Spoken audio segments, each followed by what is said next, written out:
இந்த 12வது மாதத்துல கர்த்தராகிய ஆண்டவர் வாக்கு கொடுக்கிறார். நான் உன்னை அலரி செடியை போல நான் உன்னை வளர பண்ணுவேன்.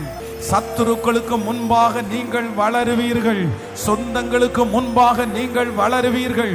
உங்களோடு இருக்கிறவர்களுக்கு முன்பாக நீங்கள் வளருவீர்கள். கர்த்தராகிய ஆண்டவர் இன்றைக்கு கிருபையாய் வாக்கு கொடுக்கிறார்.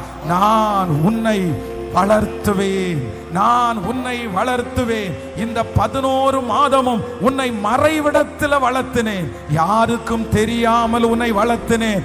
ஆனால் இந்த 12வது மாதம் அநேகர் காணும்படியாக, அநேகர் பிரமிக்கும்படியாக மறைந்திருந்த உன்னை நான் வெளியரங்கப்படுத்தி, மறைந்திருக்கிற உங்களையும் என்னையும் வெளியரங்கமாய் அநேகருடைய கண்ணு காண வளர்த்துவேன். மகனே, நான் உன்னை வளர்த்துவேன்.